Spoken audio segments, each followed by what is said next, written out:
Hello, everyone, and welcome to the Omega Metroid podcast from OmegaMetroid.com. My name is Andy Spiteri, reunited with my pal, Kiwi Talkz. How are you doing, my friend? It's been some time since you were on the show. First of all, thank you for coming on the show, because it's, what do we got, 8 a.m. over in local time for you? Yeah, quite early in the morning, but it's good to be back. It's been a while. Yeah. Had a nice little hibernating. vacation in the time since you last appeared on. That looked like it was a lot of fun. Yeah. I was in India for a month. Attended a wedding there, $1 million wedding. Apparently, it's small by Indian standards, but yeah, that was crazy. It's in a lifetime sort of thing. Yeah, I work with a guy from India, and I got married last year, and he was telling me, he's like, oh, buddy, weddings in India, they last for like a week, and there's like all this crazy... Yeah. He showed me a picture, and it looked like the absolute best thing ever. Like, it looked like this incredible, just like unbelievable festival, and I was like, oh my god, that's a wedding? And he's like, oh yeah, this is like a regular wedding.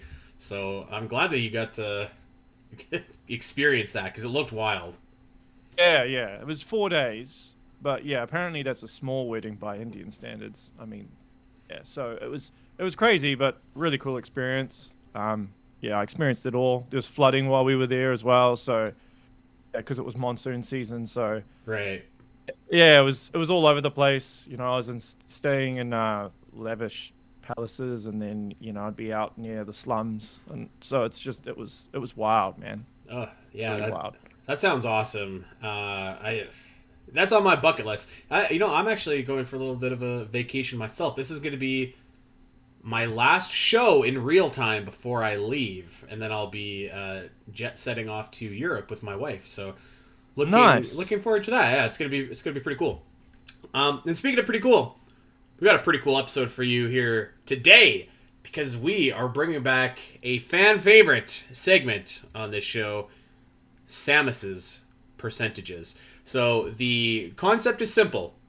I will read a statement, and then you and I together, not together, but we're going to both assign a percentage on the likelihood of this coming true. 100% meaning that it is absolutely going to happen, no way it doesn't happen. 0% being there's no chance, no way, not ever. Now, I would suggest that I am really leery of giving out like hundreds and zeros. I think that you always have to kind of think through and think of the possibilities and whatever. So throwing that out there, but it's a very simple premise. We got some questions here that I think could be a little bit thought-provoking. So, we're ready to get going here. Whenever you're ready, there, Kiwi. Unless you, unless you want to do some plugging at the very beginning. I was going to do some plugging at the ending, but we might as well just plug at the beginning too. Yeah, I don't really have any plugging. Just I've got an interview in the next few days with a composer at Valve. So he did a lot of the games. He did Half-Life Alyx and Portal 2. But he was also a visual effects artist on the Lord of the Rings film trilogy and the Matrix films. So oh my god. What are you talking about? You don't have much to plug. What are you... Oh my. The Matrix and Lord of the Rings are probably like number 1 and 2 on my list of best ever like movie trilogies. I love really those. Yeah, well, Lord of the Rings is number 1. I feel like that's a Lord of the Rings, I feel, is like... That's a pretty safe pick, but I mean, like, it's so awesome. It's so good. But yeah, I love the Matrix trilogy. And I know a lot of people really love the first... I think everybody likes the first Matrix. But I love number 2 and number 3 and the way that they all go together as well. I think it's actually like a fantastic trilogy. Yeah, so I'm really looking forward to it. I'm just trying to work out exactly how I'm going to structure the whole thing, because I've only got an hour with this guy. So I'm always limited in terms of what I can ask. Right. Like, how much focus do I put on the games aspect as opposed to like the Lord of the Rings stuff and the Matrix stuff. So probably just going to have to feel it out as it goes and see what he wants to talk about, what he's more passionate about. So right. Yeah. And then you have to consider the fan base as well and what they want to hear. Well, dude, It'll probably be all Valve stuff. Yeah. Anything... I mean, pretty much all of those piqued my interest. Valve, Lord of the Rings, Matrix. So I think no matter which direction that you take it, you're going to have at least one listener that's into everything going on. But let's play a game of Samus's Okay. percentages. And maybe we should do like a quick warm up Samus percentage here, with kind of like an easy one, so something to throw and is a little bit of softball here. So, All right. Samus's Sure. percentage number one.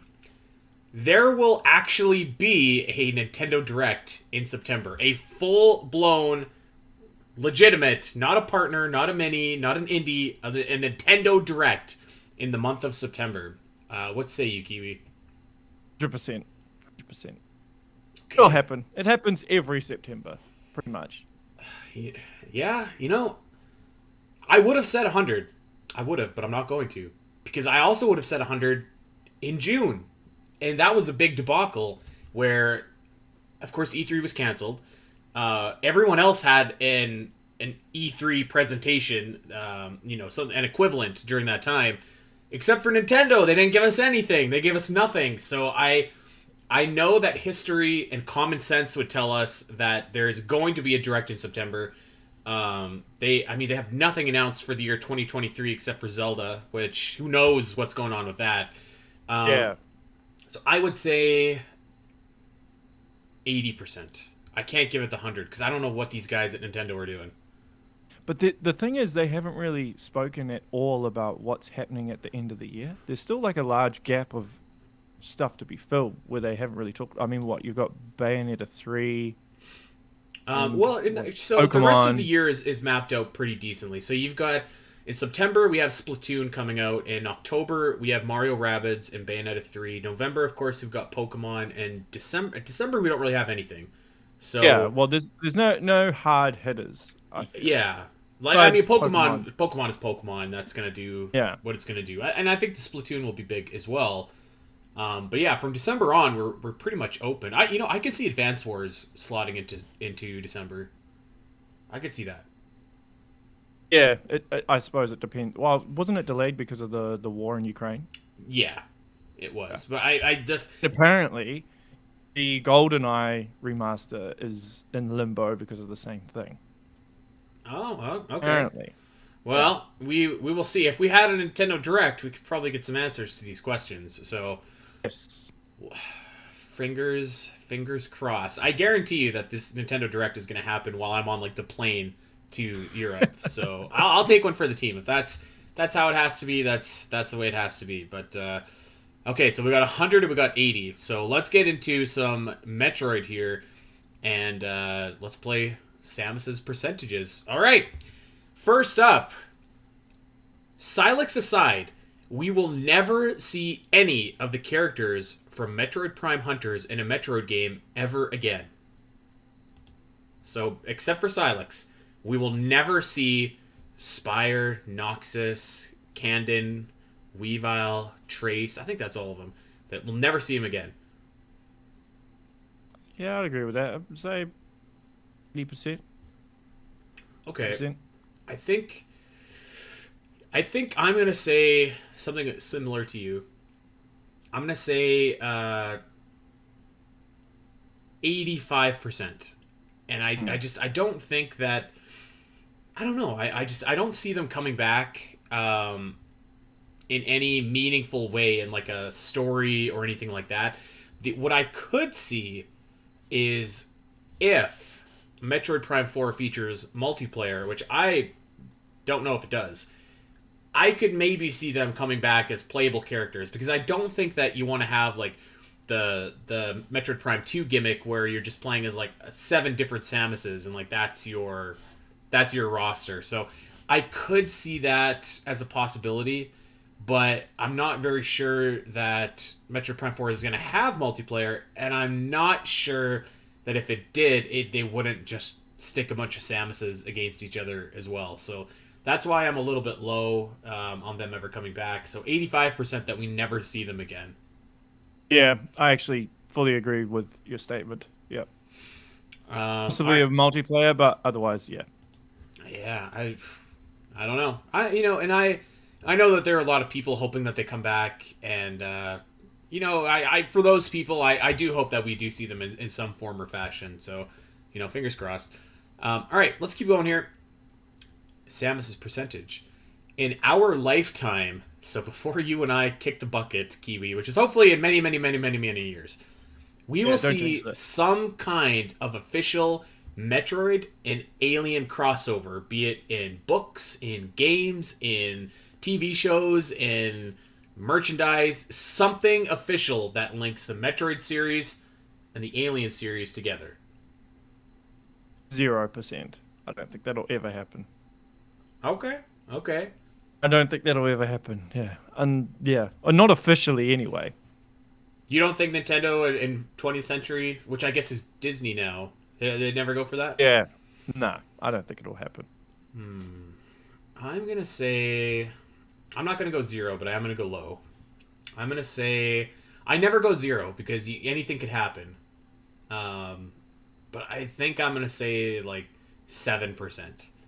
7% because I think that it would be like a dream come true for a lot of Metroid fans. Because I think a lot of Metroid fans are fans of the Alien franchise as well.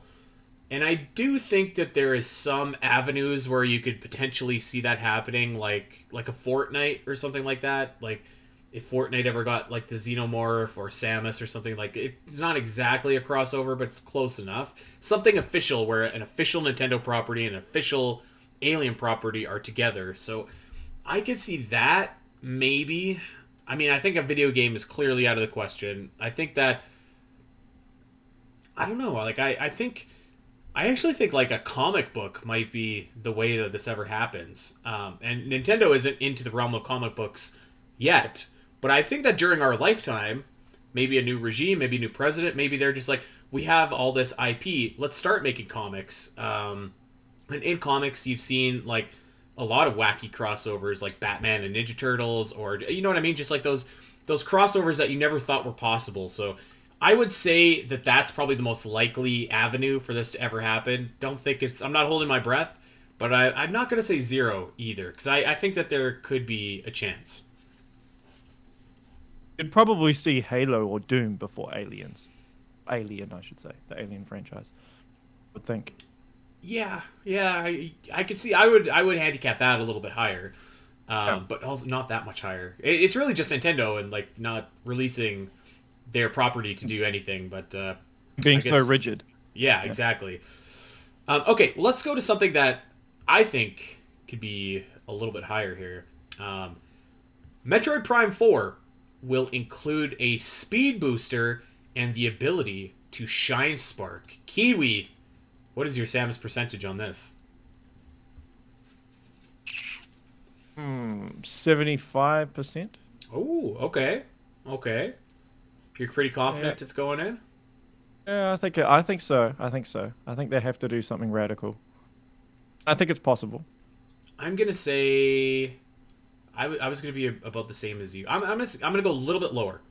I'm gonna go 70%, and I think that they should include it. It's a hallmark of the Metroid series. I think that you can do it. Because I know that Dak, who's a big fan of Destiny, they just implemented something similar in that game. So I mean, if they can do it in that game, why can't they do it in Metroid Prime 4? I think that actually the Shinespark would be easy to do because it's just basically like a big jump. I think that the tricky part would be activating your speed booster and making sure that when you're running, you're kind of focused and you're not too disorientating and like. I wouldn't want like an airplane runway strip for a speed boost or anything like that, but I do wonder how they would make it happen. But I mean, they've got some amazing developers working on this game, so I'm sure that they can figure it out. So I think it's going to be likely, and I think it's going to be coming. They've got a really, really good engine, which works well with the camera system that they have, so they could probably pull it off, even if you start off in first person, then after a certain point, pulls back and goes into third person. It would probably be the only way you'd do it. If you do the whole thing in first person, I don't know. And if you're Shinesparking and you can't even see the Shinespark, it might. Yeah. I would imagine that it would work similar to Other M, where like the Shinespark isn't... It's just like basically a big launch. Like I don't think that it would work like in 2D games where you can Shinespark, crouch, and then like launch and then keep Shinesparking. I don't think that that's realistic. But I do think that they could do something like Other M where you had your speed boost activated and then like maybe when it's time to shine spark, you move the camera pulls back out of the visor and it's just like launches off or whatever. I could see that. Yeah, totally. Okay, next one here. The Emmys will return in another Metroid game. Kiwi, what do you think? 12%, maybe. Possible, but I don't think so. They'd probably just rework the enemy and name it as something else. Mm-hmm. That's what I think. I think I'm gonna go 30%. So I'm a little bit higher than you, but not over the 50%. I wonder if you could see them again in a scenario where the sequel to Metroid Dread takes place, and who was the company that made the Emmys? Like Excellion or something like that in universe. Excellion made the Emmys. I could see potentially them being like a factor or a threat in Metroid 6, and potentially they have new Emmys or something like that where they come back. Or maybe, you know, we saw in Metroid Dread in the background that like ginormous robot thing that they were building. I could see a scenario where like maybe that is coming back as well. I don't know. I don't think we're going to get Emmys the way that we saw them in Metroid Dread, like the same kind of they chase after you and you have to outmaneuver them. I think that that's going to be a one and done for Metroid Dread, but I can't say that I don't think we'll, or that it's impossible that we'll ever see Emmys again, because I think that there maybe is some room for like a different type of Emmy or a different version or like a boss version of the Emmy, one that you can like actually battle versus like one that you have to run away from, you know? Yeah, and the Emmys were already refined versions of the SAX, I feel, anyway. Mm-hmm. Yeah. All right, so let's keep it rolling here, and let's talk about some Super Smash Bros. Here, Kiwi. Raven Beak is added as a playable character in the next Smash Bros. Game. I've actually got two Smash Bros. Questions back to back, so here we go. Yeah, I think that's a high probability. I'd say 70%. I'm gonna say 60%. I think maybe I'll even say 55%. Actually, I think it's probably gonna happen, but I think that you have to take into account like when the next Smash Bros. Game actually comes out. Because if it comes out in the year 2025, let's just say, for example, on like the Switch 2, the Metroid series is, or the Metroid Dread rather, is 4 years old at that point, and we might have already had like a new Metroid game, like Metroid Prime 4, come out, and the playable character from that game is included instead. I think Raven Beak makes a lot of sense. I think that like you're probably going to see like Zero Suit Samus, Ridley, and Samus obviously stay. I think Dark Samus is probably going to get the boot in the next game. So, I mean, I think if you're going to add a new Metroid character, Raven Beak is probably the one. But I could also see a character from Metroid Prime 4 kind of supplanting that, or supplanting Raven Beak. And then, like, I don't know if they're going to do... I feel like kind of the future of Smash Bros. Is, like, completely wide open right now. If they're going to try and do bigger than Ultimate, if they're going to... I mean, I think that they're probably going to scale it back and, like, drop some of the characters that... you know, don't necessarily, like your Dr. Marios or your Dark Pits or your Lucinas or something like that don't necessarily need to be in the game. They're kind of just there to like pad out the numbers. So I think it's probably gonna happen, but I don't know if I could say like I would bet the farm on it happening. It makes a lot of sense, and I think that if there was a Smash Bros. Game coming out next year, I think it would be like much higher. But I don't know like when the next Smash Bros. Game is coming out. It seems like that, you know, basically from the days of Smash Wii U till last year, there was like a constant Smash grind. So I think they're going to take a little bit of a break. I don't know. Make a valid point though. Like if Metroid Prime 4 has a villain, like Sylux or some other character that's not some big massive creature that's actually easily scalable to the Smash franchise, then yeah, possibly yeah, it could supplant Raven Beak. I mean, like, it all depends. I mean, if Metroid Prime 4 blows up ridiculously well, right? The whole thing blows up and Metroid becomes this big thing. They'll do exactly with it like what they did with Fire Emblem, for sure. I mean, I could also see a scenario where like Raven Beak and Sylux or whoever from Metroid Prime 4 are included as playable characters. Like, I don't think that's off the table either. Um, I guess it really boils down to like, what are they doing for the next Smash Bros. Game? Are they scaling it back or are they like expanding it? And I don't know how you expand it any further than it's been expanded. So like, I guess I kind of think that they're gonna scale it back or something. And I don't know. Maybe the next Smash Bros. Game they'll just like release Ultimate and say like we're gonna patch characters in as we go. I have no idea. I reckon that's what they should do. That's kind of what I assume that should it would do kind of be the- like a live service game by now. Yeah, just do the Mario Kart 8 Deluxe version of Smash Brothers Ultimate. Sakurai a break, man. Yeah, He doesn't have to make a full game from scratch again. I could definitely see in like let's say like next year they announce that in 2024 there's like the new package of DLC coming for Smash. I could see that. I know that they said they were done, but I could see that you have a game as successful as Smash Bros. With, I mean, like 25 million copies sold. It seems like a no-brainer to release more and more DLC. I think if that was the case, I could actually see like I think the odds of Raven Beak going in jump up dramatically. And I could see that. I could actually see that. I don't know if I'd handicap that too high either, but like I wouldn't say zero. Yeah, well, I never thought there'd be more Mario Kart 8 DLC, but Yeah. Numbers talk. Um, When you're selling a ridiculous amount of units, then yeah, makes sense. I mean, why not? Yeah. Okay, let's stick with Super Smash Bros. Here for a second, and I think that this one should be a no-brainer. But here we go. Samus's default suit in the next Smash Bros. Game will be the Dread Power Suit. So her starting skin will be the Dread Power Suit. So I think that you could almost take what I said about Raven Beak and apply that to this as well. Because it depends on when the next Smash Bros. Game comes out. But we saw that in Smash Ultimate, Link is dressed in his Breath of the Wild gear. And he's the only one that I can think of off the top of my head that has like a big like outfit change like that.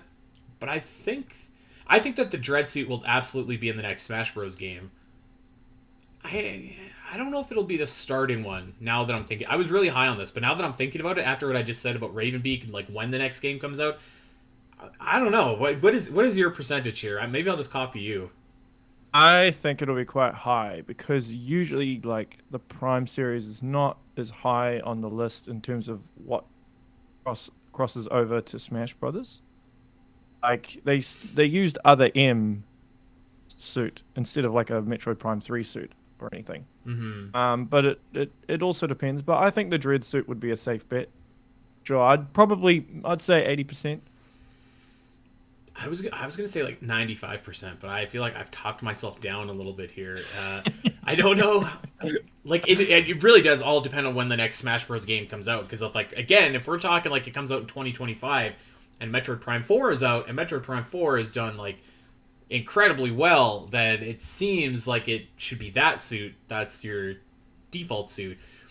I think 100% this suit will be in the game. Is it going to be his like or her default skin? I'll say 65%. I think it's going to be there. 100% it'll be in the game, but will it kind of pull a Link Breath of the Wild and replace the standard suit or tunic in Link's case that we've known for all this time? I think chances are probably pretty good. Like, I don't know. When do you think the next Smash Bros. Game is coming out? Probably not till the next Switch comes out, I would assume.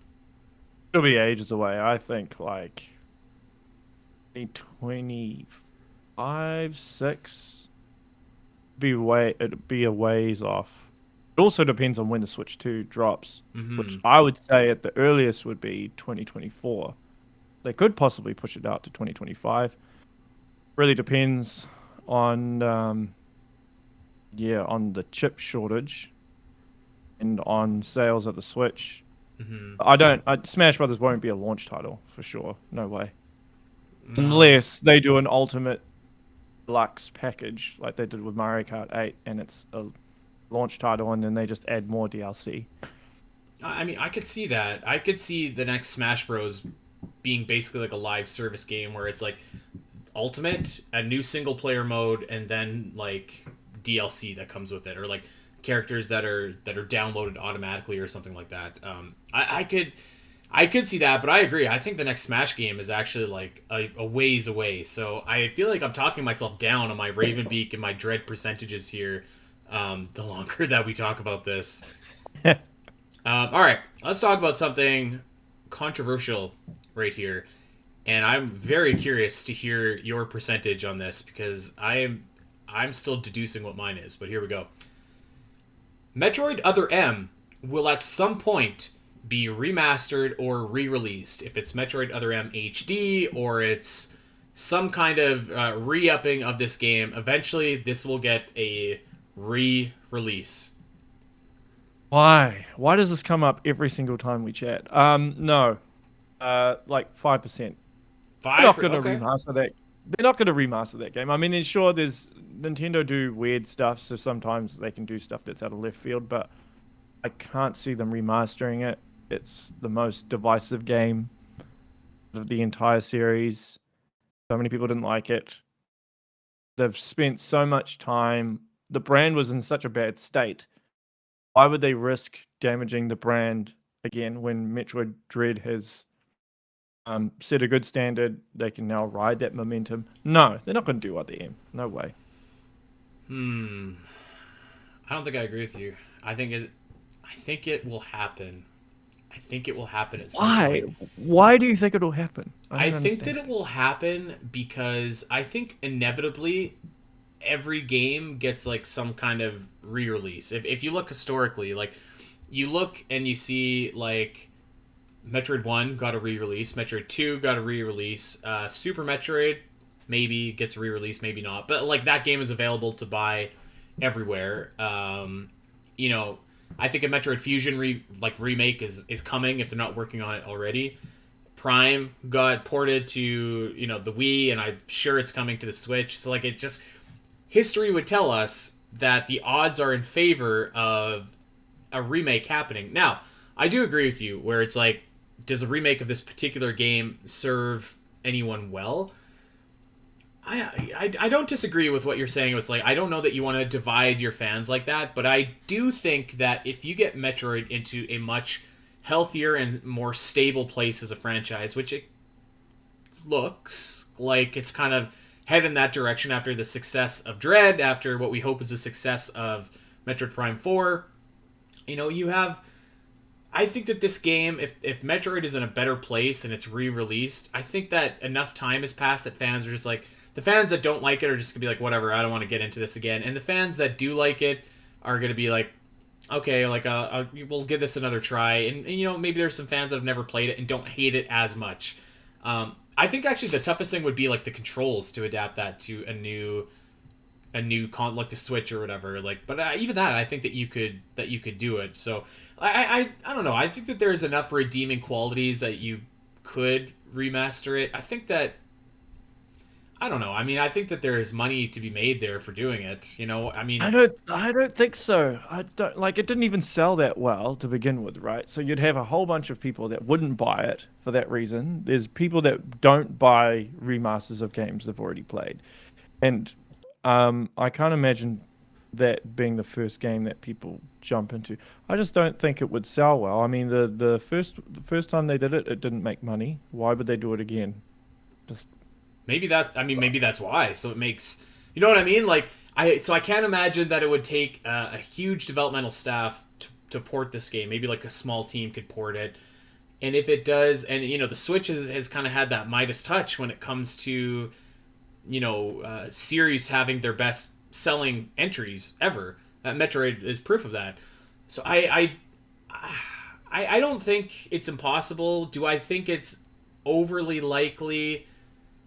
I would say like 40% is my percentage on this. I think that there is money to be made it's there. so high. It is, you know.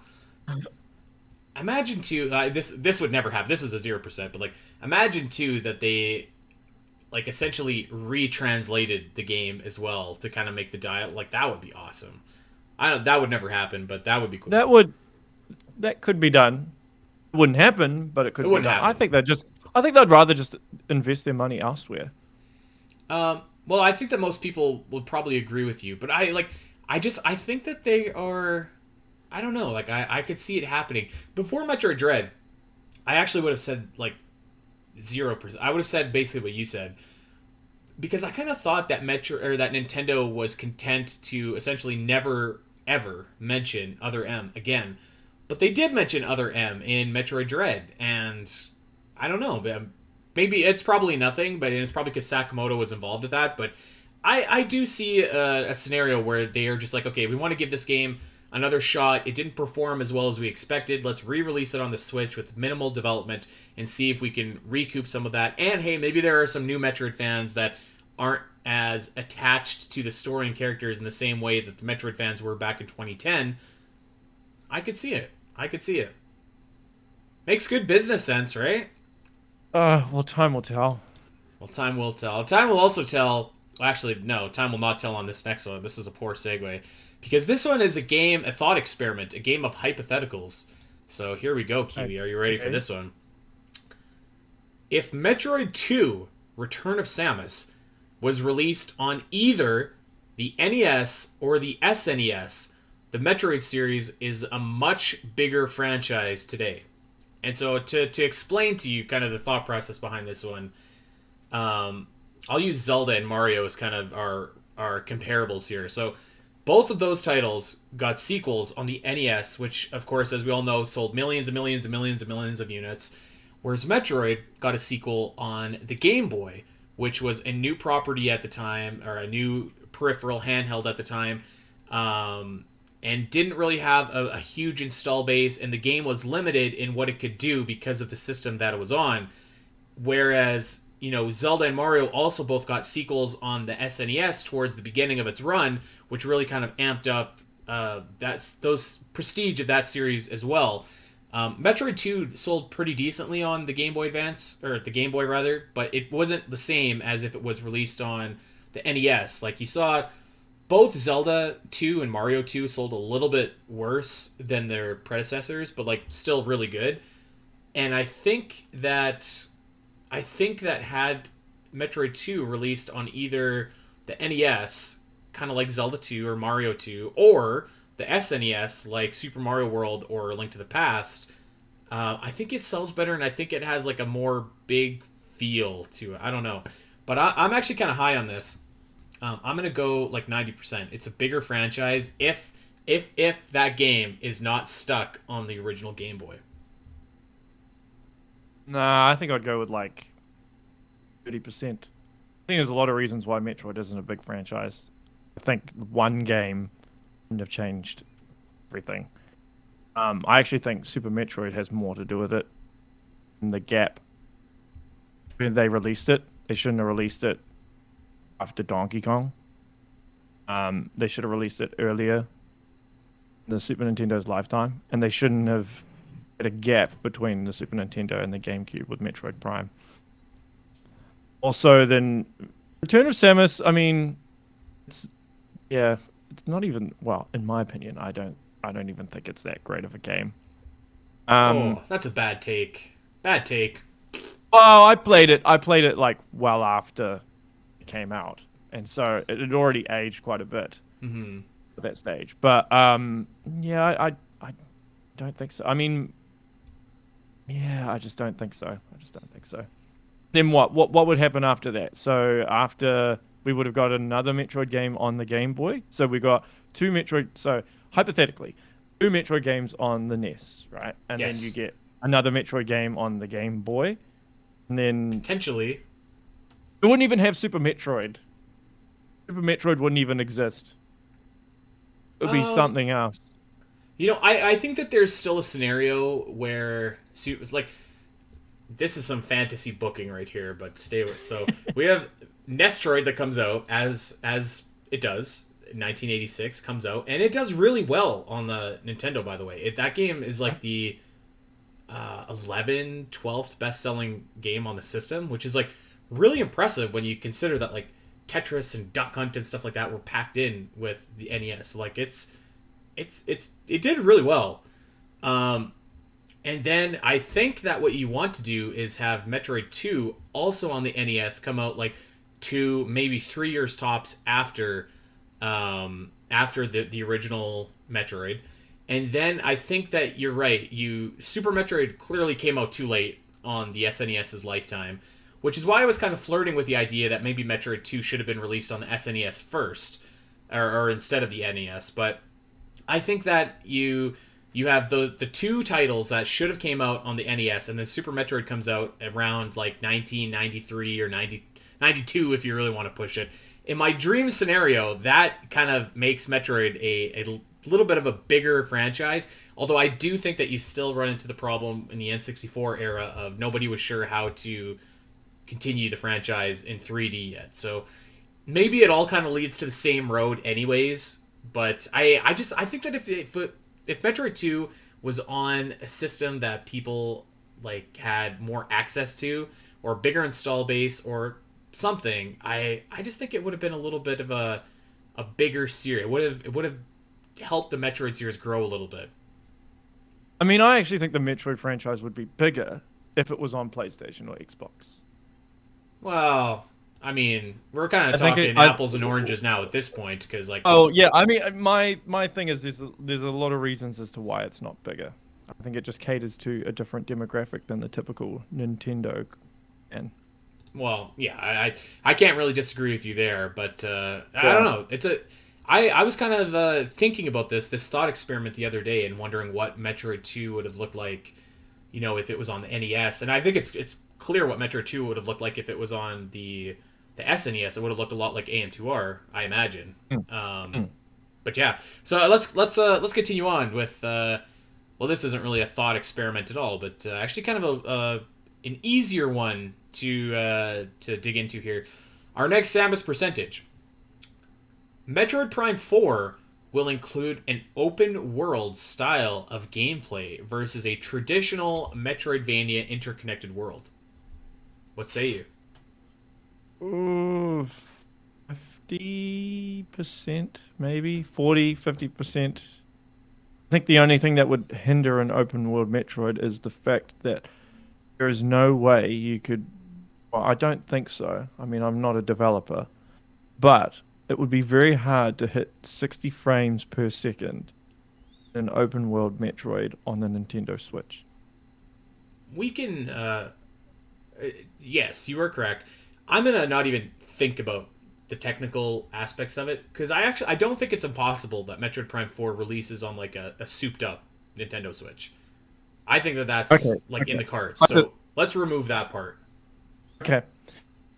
If there's no technical hurdles, then yeah, I think it would be quite high. I think I'd push it up to maybe 70%. Okay.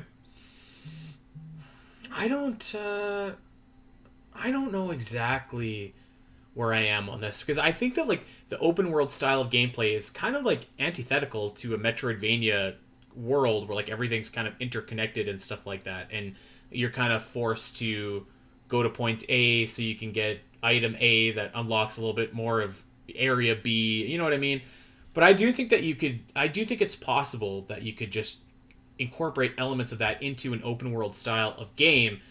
And that does kind of seem to be where, where Nintendo franchises are headed a little bit. Obviously we use Zelda as kind of an inspiration here, but even like Mario Odyssey had like a huge, it wasn't quite open world, but the sandbox was massive.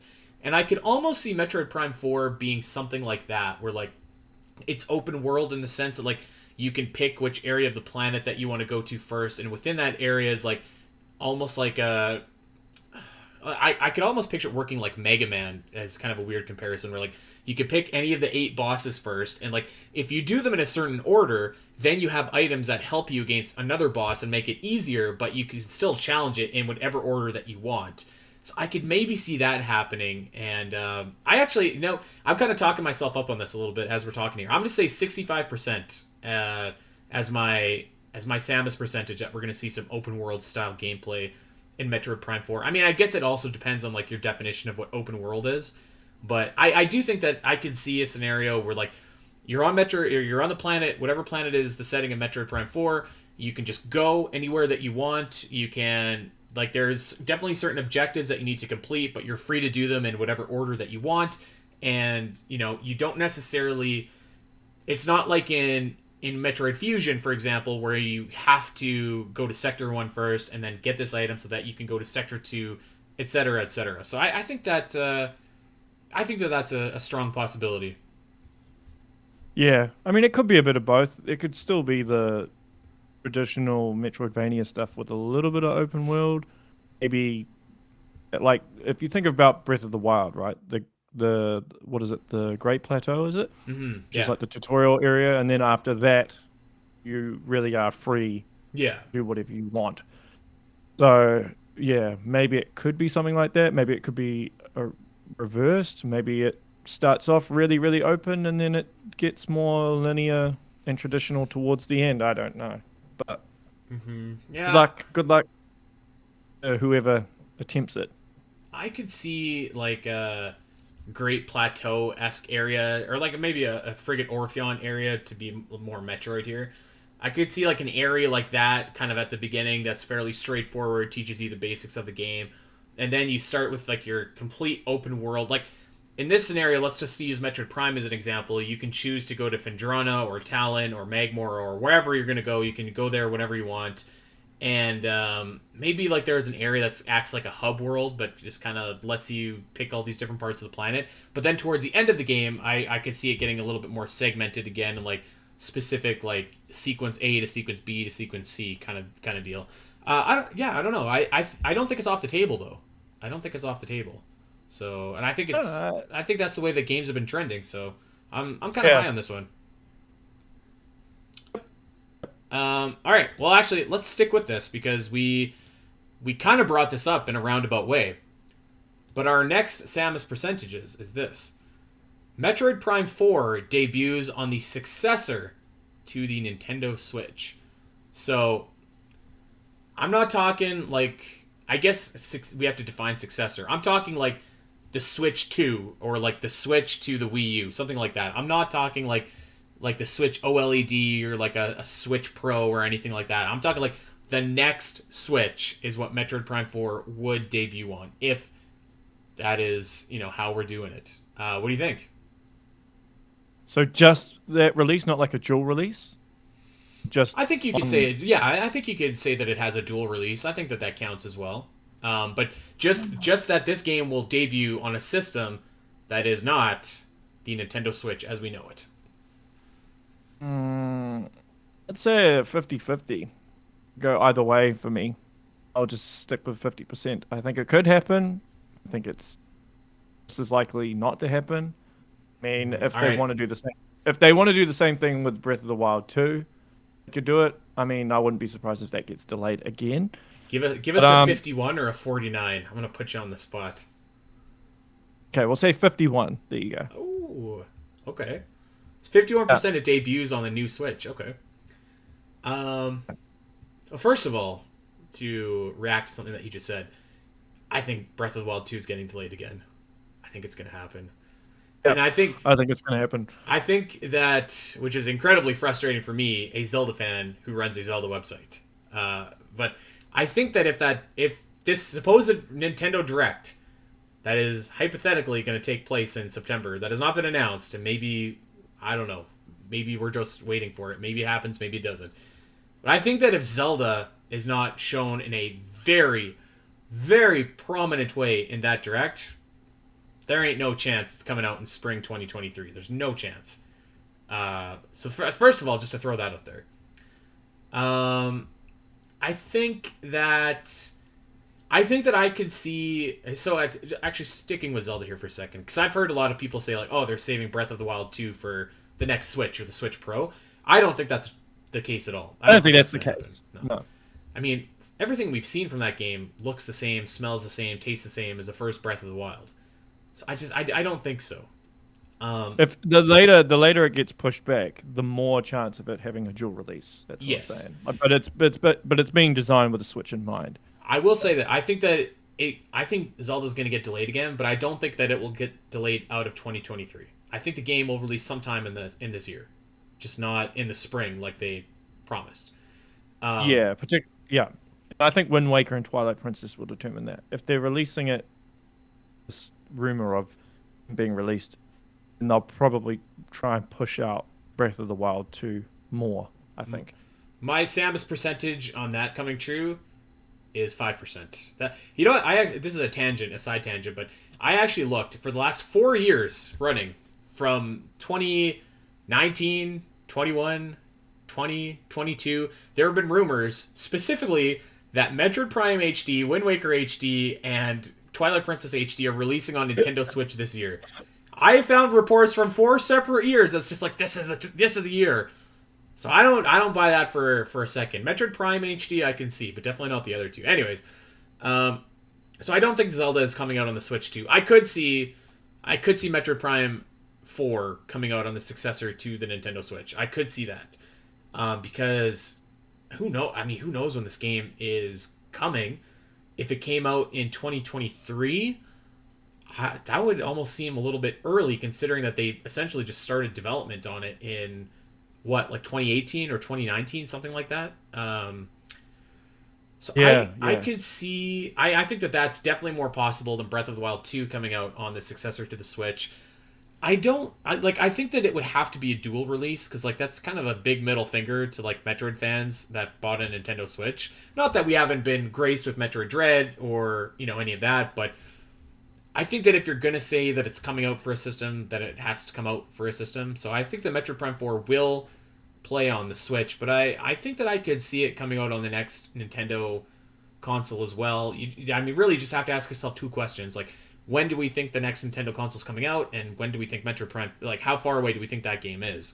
So I think Metroid Prime is probably like a 2024 game, like Metroid Prime 4, and I could see the next Nintendo console coming out in 2024, because that's been 7 years since the Switch. So I'm gonna say 70% on this. I think it all hinders on when the new Switch comes out, which again also depends on the chip shortage.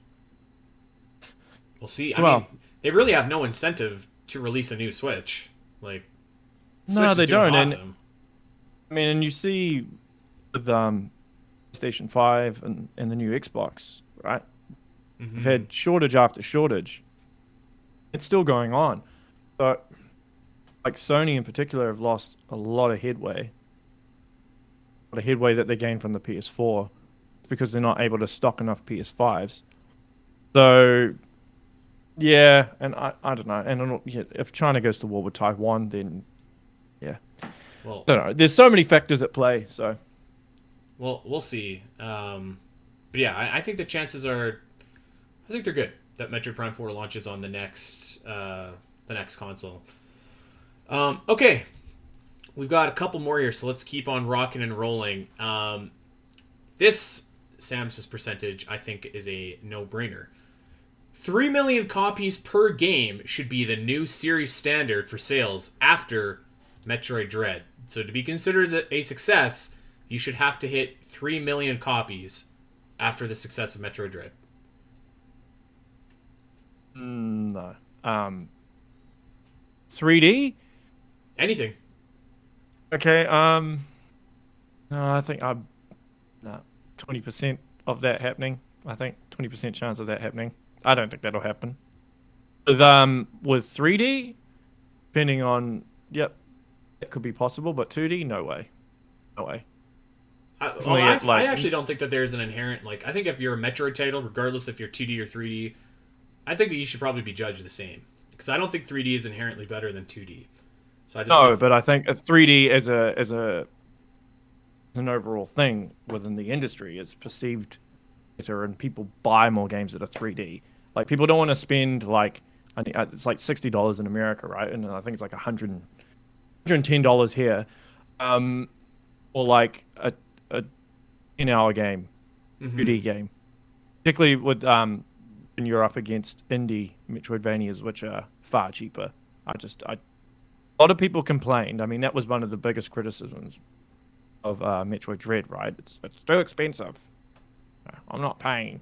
Yeah, I think that was just a bad faith argument, because like you have, like, first of all, if there are indie Metroidvanias that are being sold for cheaper, they should be more, like Hollow Knight is one that gets brought up all the time. That should have been a $60 game, because it it was a Yeah. beautifully I crafted agree. game that, you know what I mean. But then like I do think that like too, you look at Metroid Dread and there's such a level of polish and replayability and whatnot with that game that the price like obviously was completely justifiable to someone like me. But to go back to our percentage here, I'm gonna say like 95% that this should be true. Where that if a That'll be Metroid the new standard. 3 that'll be million the new for every standard. single. Yeah, I think it has to Really? be. I think that if you are Nintendo and you invested a lot into making Metroid Dread a success, and it was a success, you're just like, okay, we should continue doing this. And to your point, if you're like, this is a 2D Metroid game, maybe there is a general perception among fans that 3D is a little bit more of a bigger deal. I think that they should say like, yeah, absolutely, we expect Metroid Prime 4 to sell at least 3 million copies, or we expect Metroid 6 to sell at least 3 million copies because that's what Metroid Dread did. I will put a little bit of a caveat here, and the reason I'm not going 100%, I think that if you were to release ports like Metroid Prime Trilogy, for example, you might have some wiggle room there because it's not a new game. It'll probably be tinkered around to be like new on Nintendo Switch with controls and stuff like that. But I don't know that you can hold like a port like that to the same standard that you can a new game. But even like I keep going back to Zelda here, but like even Skyward Sword HD has blitzed by the 3 million mark, and like it actually has outdone what it did on the Wii. So I think that if you're Nintendo, you can and you should expect now that every Metroid game sells 3 million copies, but you have to also keep up your end of the bargain and push it the same way that you did with Metroid Dread. So assuming that to be true, I think 95%. Do you think they're sitting there going, okay, Breath of the Wild sold 28 million, so every single Zelda is going to sell 28 million now?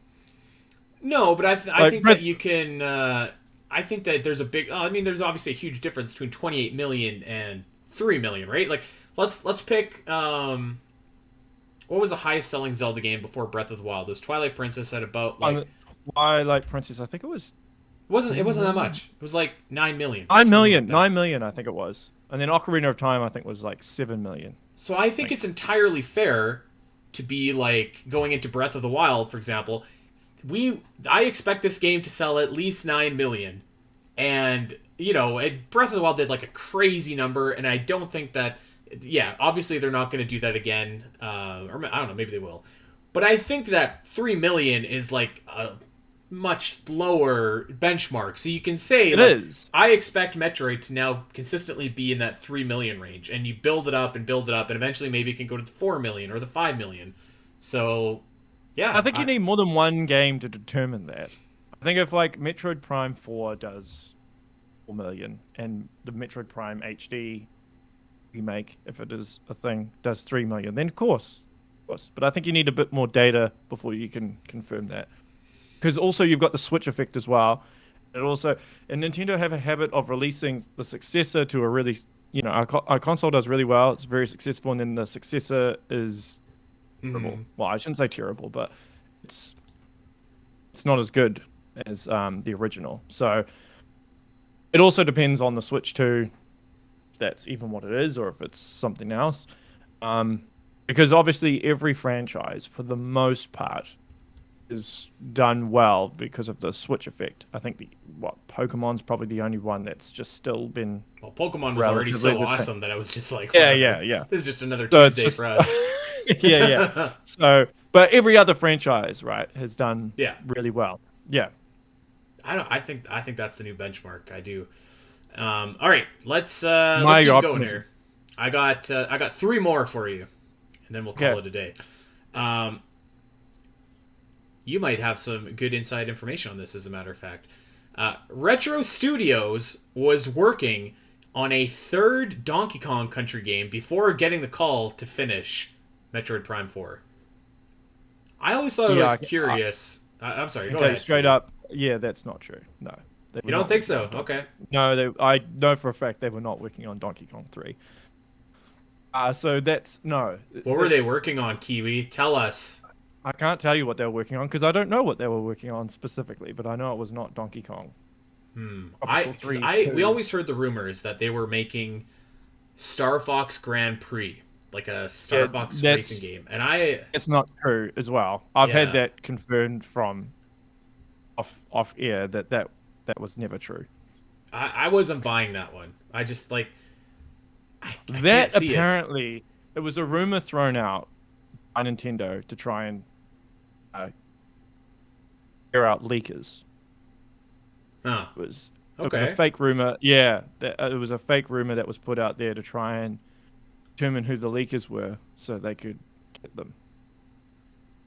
Well, Hmm. that's certainly taken on a life of its own, though. The Star Fox Grand Prix. Okay, so I don't know. You're saying no, but I always thought that it was weird that like typically, right? Like typically, when you release a game nowadays, there's it's usually like some kind of trilogy involved with it, like the Metroid Prime trilogy or the Mass Effect trilogy, or you know what I mean. Like it seems like a lot of games come out in threes, so I always thought that like it's weird that we never got a third Donkey Kong Country game because it seemed like there was a lot more left to do.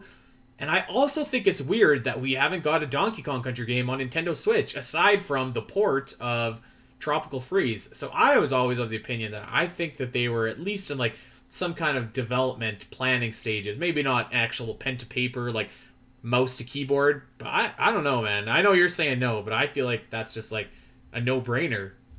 Well, here's the thing as well. And Kensuke Tanabe, right? He was the producer on both Donkey Kong games. Mm-hmm. He was not involved at all with Retro for quite a substantial amount of time after Tropical Freeze. But they were working on a game where he was not involved at all. Like he was off doing other stuff. So just recently with Metroid Prime 4, he's finally come back to Retro Studios because he was the producer on every single game.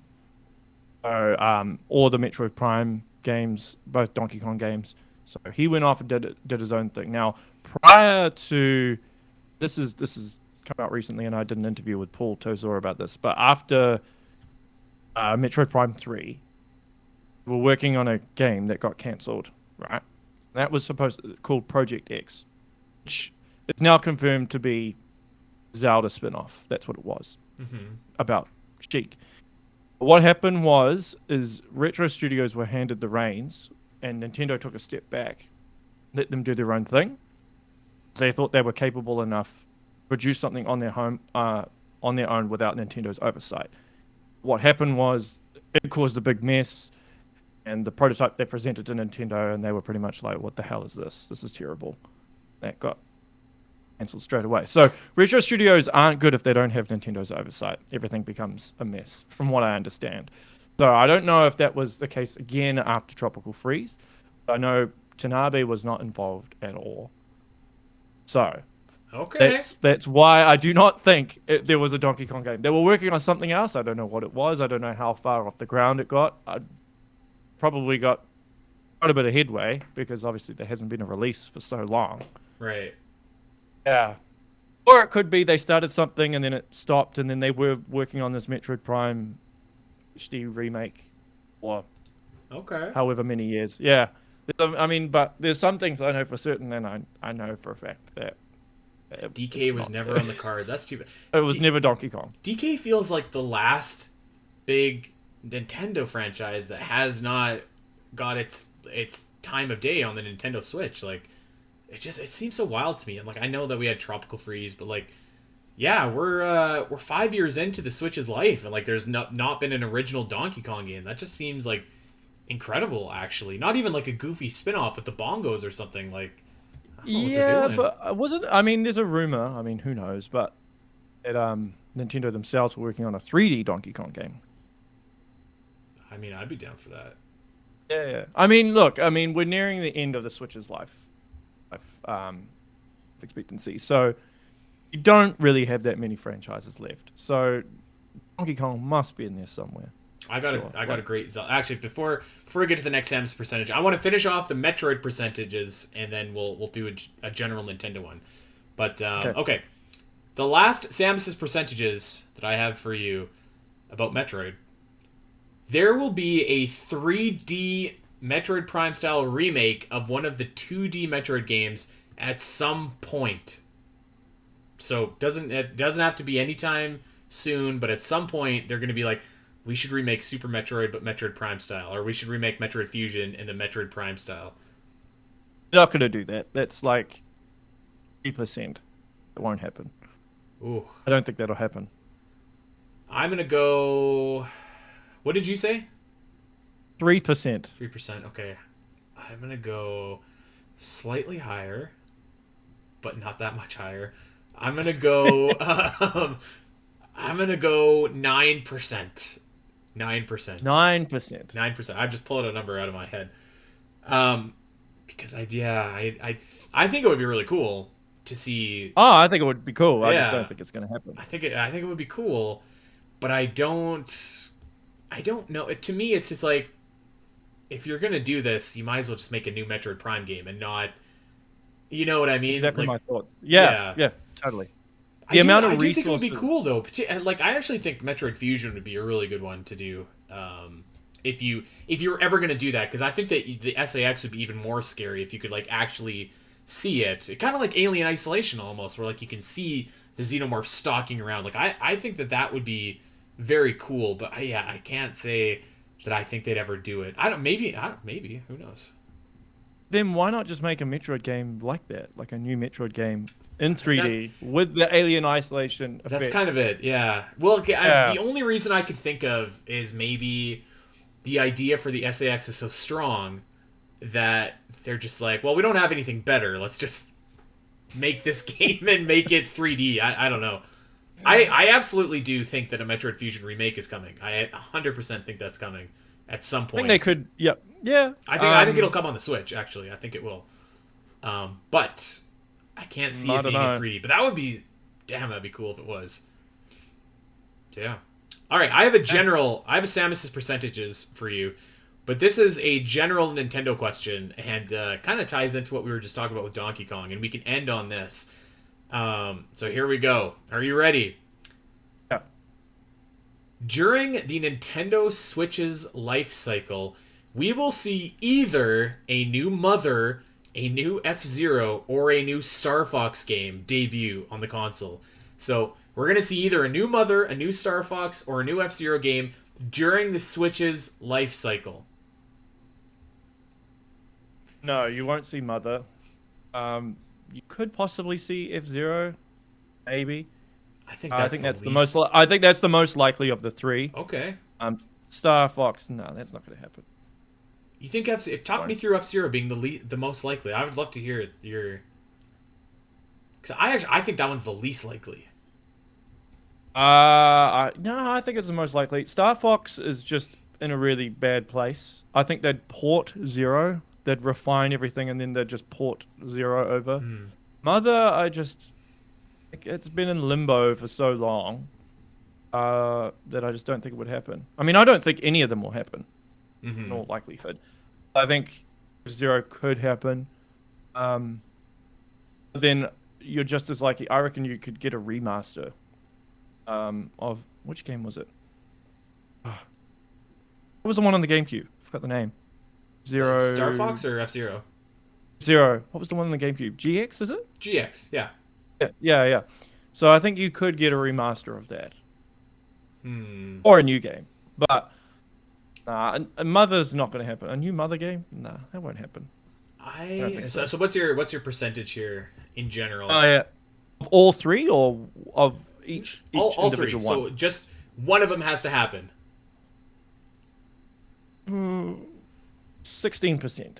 16. All right. I'm gonna go a little bit higher, and I'm gonna say 25%. And I think I'm gonna say that because we have seen the Switch house some franchises that you like.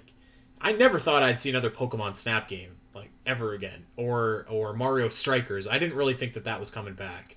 And there's probably some other examples that I can't think of off the top of my head. Yeah, but Pokemon and Mario are like prestigious IP, right? This is true. They're like the two biggest IP in the world. Yeah, this is true. Spin-offs, are more likely. Like, I think if you asked a lot of new kids on the block, like, about F-Zero or Mother, they'd be like, what are you on about? What are you talking about? People probably wouldn't know. I don't disagree. Particularly ones that didn't grow up with it. I do think that if you were to ask maybe that kid on the block, like, have you heard of Ness or Captain Falcon? They probably have, Yep. because Yep. 25 million people have played Super Smash Bros. Ultimate, and like I think that adds Other point. value, right? I mean, that's how I discovered Metroid. Was I played Smash on N64, and I was just like, "Who's Samus? This character's awesome." So I do think that gives these series a fighting chance. I think that Star Fox is probably the most likely to come, and I think that it's definitely in a bad place. It's definitely that franchise is in a bad place. Um, Yeah, if people think Metroid's bad. And I don't know. I've talked about Star Fox before, but I think that you could actually do like you could do just like a bigger, longer version of Star Fox 64 with like you could almost shape it after new Super Mario Bros. Where like you have like 40 levels or something like that, and you just go through and you do your level and you fight Andross at the end, whatever. I think you could do like an open world style of Star Fox game where it's like No Man's Sky or something like that, or I think you could do like a Star Fox Adventures because I'd be like if the plane and the arming stuff isn't working for you, the Zelda clone on GameCube was fine. So I think that you could do that if you wanted. I think that it definitely needs a hard reset. So I could see it happening. I could see like a remake of the first Earthbound. I don't know why. I could just maybe it's just because the Switch has that magic touch and like people know who Ness is and they know who Lucas. I don't think that. I think actually Mother 3 is going to come to the Game Boy Advance online thing if that comes to Nintendo Switch. I could see that being like a big draw.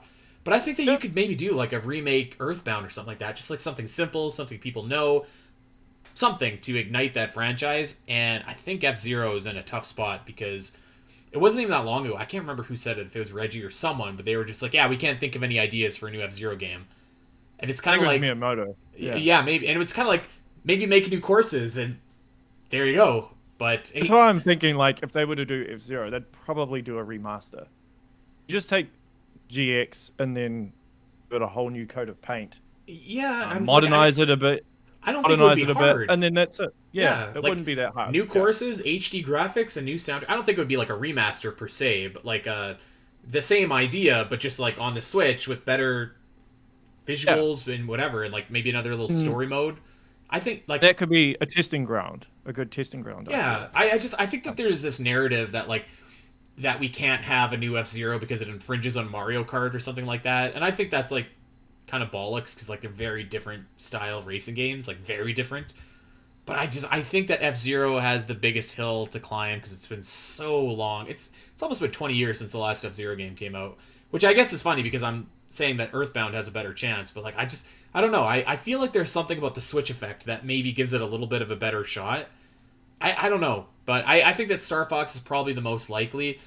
I think that I'm still going for 25% because we are 5 years into the Switch's lifespan and it's been, there's been no news on any of those guys so far. But I don't know. But this is probably just wishful thinking, 25%. But I could see it. Yeah. Well, it all depends, I suppose, on how much life Switch has in it. I mean, how many franchises does Nintendo have left? I mean, we know Breath of the Wild 2 and Metroid Prime 4 are like probably going to be the swan songs of it. Those are only 2 games, and then if you've got like a whole year left, say hypothetically it launches in 2024, then you've got like a year, be 2 years, a year and a bit. So what do you fill it with? I mean, yeah. So, I mean, you could have like your Metroid Prime 4. Let's say that there's one game a month and that we have roughly 16 months to fill. So, I mean, like you've got your Metroid Prime 4, you've got your Breath of the Wild 2, you probably have the Zelda ports at some point. You probably have Metroid Prime at some point. You have Advance Wars. I mean, like, yeah, you gotta have something. You could throw in a Mario Odyssey 2 if they're working on that, or like I don't know, but I do think like yeah, like there are some franchises that have still yet to be tapped in. Like, we've got Donkey Kong sitting on the sidelines, and we've got Star Fox, and we've got F-Zero and Earthbound. Like these franchises are in the best spots, but like at least the characters do have some kind of name value from being in Smash. Yeah. You know what would be a good remake? Eternal Darkness. That game is odd. I actually played Eternal Darkness last year. Nintendo owns the IP, That needs a new coat of paint, and you could modernize it a bit. You know what I would love to hear, my friend, is an interview with what is the guy's name? Dennis Dyack or something like that. The head of Silicon Knights, so the developer of Eternal Ah, Darkness. yeah, yeah. That studio is a crazy story, which is actually funny because I remember like at the time, Silicon Knights and Retro Studios were kind of linked because they both came into the Nintendo fold around the same time, and Eternal Darkness and Metroid Prime came out around the same time, and like were both these really well received games, and yeah, Eternal Darkness would be sweet. I think if Eternal Darkness had actually sold well, and it might have been a different story. It was the Uh, wrong system for it. Clearly, I think Yeah. Nintendo isn't maybe the best spot for that to succeed. But yeah, we'll see. I guess. Yeah. All right. Well, that's it. That is all of our Samus's percentages, Kiwi. Thank you for stopping by and dropping some knowledge on us and some predictions. It's all right. I hope that some of what you said comes true, and I hope that some of what you said doesn't come true. So there you go. Yeah. I mean, I'm hoping this Metroid Prime remake happens. Then that kind of gives me an excuse to reach out to retro devs that I've already had on as well. So yeah, another Mike Wicken episode. I don't know. You know, maybe. Hey, if the first one is good, I think you go back to the well and get some more gold out of that. Yeah. Well, I'd have to ask them as well. They'd have to be willing to give up their time to do it. But yeah. Well, thank you for giving up your time today for Omega Metroid, Kiwi. Tell everybody where they can check you out on the internet. So you can find me on YouTube, Kiwi Talkz with a Z, Kiwitalkz. So YouTube has most of my interviews with Metroid devs, and you can watch some clips and stuff as well. But like the audio stuff, yeah, it's on Spotify and iTunes and all the other stuff you can get it on. So yeah, otherwise you can follow me on Facebook, Twitter, Instagram, Discord as well. But yeah. Awesome. All right. Well, you can check us out over on Twitter as well. I am at Spiteri316, and we are at Omega Metroid Pod. And don't forget to throw Kiwi a like at Kiwi Talkz. A follow is what I meant to say, at Kiwi Talkz. Well, we are gonna get out of here. Make sure to check out our man over on YouTube. He's doing awesome things. They're talking to who's who of game developers and interesting people. So make sure that you check out some of those interviews, which we've actually have some hosted on OmegaMetroid.com. So there you go. And speaking of OmegaMetroid.com, make sure that you're heading over there. All your Metroid fix, guides, maps, walkthroughs, news, whatever, it's all there. And we're over on Patreon as well with a couple of bonus shows if you got a few extra bucks to spare. So yeah, consider that. That is it for this week. We are going to get out of here. Thank you guys for listening, and we will see you next week where hopefully, maybe, there might be a Nintendo Direct. Until then, take care. Hey guys.